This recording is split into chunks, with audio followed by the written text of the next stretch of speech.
Alors certains, avec une pertinence relative, pensent que le futur de l'humanité, ça sera le revenu universel et la gratuité pour le plus de biens de consommation possible. Alors la gratuité, l'efficience du principe de gratuité ne peut se démontrer que en fonction de la mentalité des gens qui bénéficient de cette gratuité. Par exemple, les bouches à incendie dans la région parisienne sont considérées comme de l'eau gratuite par les Palestiniens et les tiers-mondards locaux parce que ce sont les charges, les impôts locaux qui payent. Eux ne sont pas concernés. En tout cas, peut-être pour certains d'entre eux, leurs papas et leurs mamans, parce qu'il y en a quand même qui travaillent, faut être juste. Mais eux, qui branlent rien de leur journée, qui n'ont que ça à foutre, pour eux c'est considéré comme gratuit. Donc, tous les ans, ils te vident l'équivalent de plusieurs piscines olympiques pour se rafraîchir, eux, en bas de la rue, là. Alors déjà qu'ils ne transpirent pas beaucoup, parce que c'est pas ce qu'ils travaillent qui va les faire transpirer, mais en plus, ils ont chaud, les pauvres. Alors, ils trouvent un moyen de se rafraîchir en ouvrant toute la journée, là, les bouches à incendie. Toi, tu vas descendre en bas de chez toi, tu vas faire pareil, pourquoi pas. Tu ouvres la bouche à incendie, et tu te fous une chaise de camping, là, et puis tu t'installes toute la journée, tranquille, pourquoi pas. C'est gratuit. Un autre exemple des excès qui font que la gratuité, malheureusement, n'est pas le meilleur mode de gestion des sociétés humaines, c'est la phrase de François Hollande, c'est gratuit, c'est l'État qui paye. Évidemment, les gens qui ont un minimum de connaissances, mais vraiment un minimum, c'est juste au-dessus de la pâte à modeler, ils savent que l'État, c'est nous tous qui payons dans les taxes quotidiennes et dans les impôts, pour ceux qui y arrivent à en payer, les charges diverses et variées. Un exemple qui me vient là d'un coup à l'esprit, c'est aussi le principe des restaurants qui font des buffets. Les restaurants asiatiques, souvent, font des buffets. Et donc, les clients paient une somme forfaitaire. Et après, ils se servent à volonté. Ils ont quand même été obligés de faire payer les gens qui, ayant fini leur repas, avaient encore leur assiette pleine. Parce que c'était du gaspillage. C'est quand même assez fort, quoi. C'est quand même balèze, quoi. Il faut imaginer des porcs qui vont remplir des assiettes à ras-bord, qui vont bouffer à s'en faire péter le bouton de la braguette, et qui vont encore remplir, mais qui n'arriveront pas à finir. Parce qu'ils ont payé une somme forfaitaire.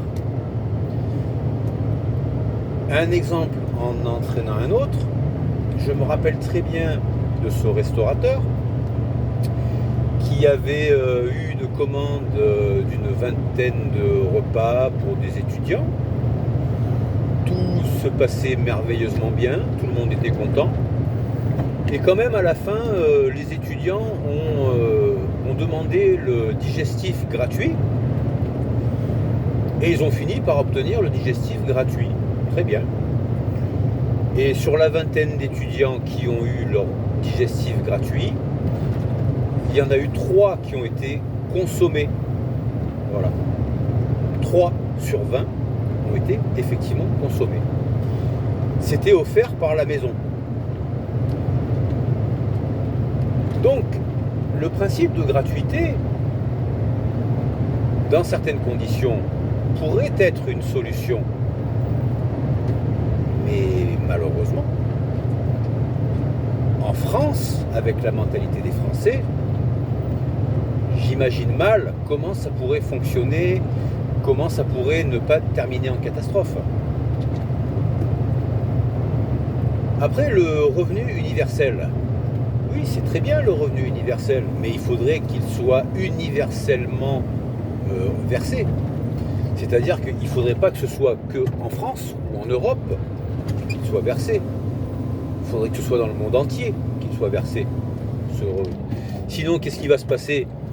On va se choper la deuxième vague de tiers-mondards et de Palestiniens qui vont encore nous débarquer là en pédalo, en Zodiac, ils vont encore nous faire le cinéma, ils vont se filmer avec leur iPhone dernier modèle, là,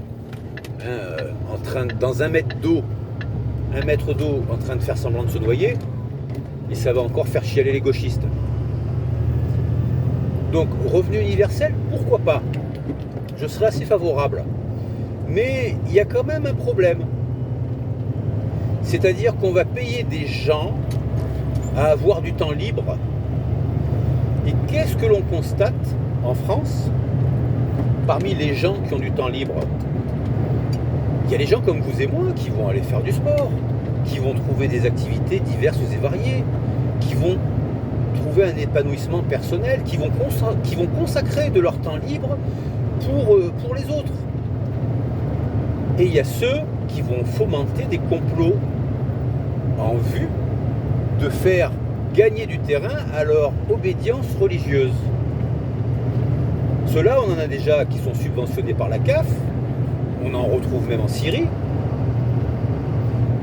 Et maintenant, on voudrait que des armées de ces gens-là bénéficient donc d'une pension mensuelle là, en lisant leurs livres religieux qui parlent d'exterminer les Occidentaux, quoi.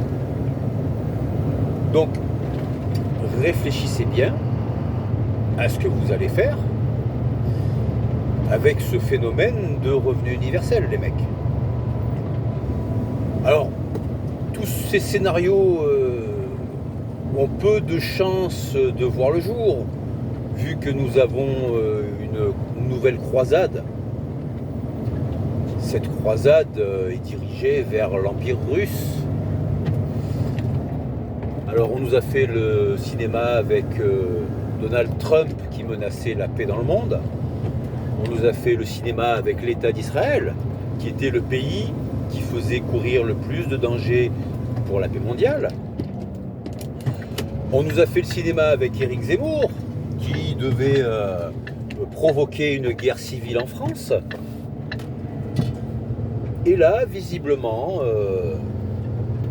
Napoléon de Soin, là, qui est en train de nous dire qu'on a beaucoup trop profité d'une certaine opulence. Bon, je sais pas si toi tu te sens concerné. En tout cas, moi je ne me sens pas concerné par l'opulence. Je peux dire que j'ai été pauvre, moyennement pauvre, l'essentiel de ma vie. Et il n'y a que depuis une quinzaine d'années, alors ça va faire bientôt 20 ans que j'ai pris un volant. Auparavant, j'ai travaillé 15 ans dans le bâtiment, les travaux publics et divers métiers, un peu dans le spectacle, à monter des lumières, des sons, des gradins, des chapiteaux. Enfin, j'ai fait un tas de trucs. Et je suis sorti de la pauvreté il y a une quinzaine d'années. C'est-à-dire que j'arrive à payer moi-même mon loyer sans aucune aide. J'arrive à payer mes charges sans aucune aide. Et j'arrive à avoir un peu d'argent de côté. Mais cet argent disparaît très vite parce que tu prends une procédure en prud'homme, par exemple. déjà ça coûte cher, donc déjà les quelques ronds que tu as mis de côté, ça part vite. Et après tu prends une procédure contre la CPAM qui a sans raison légale refusé des prestations qui m'étaient dues. Donc ça fait un deuxième avocat. Donc voilà, tu vois. Donc si tu veux, voilà, les ronds que tu as mis de côté, ça va très très vite. Mais je peux dire que voilà, à 54 ans, je suis pour l'instant préservé de la pauvreté et j'ai été pauvre jusqu'à à peu près 38 ans. 38 ans à peu près.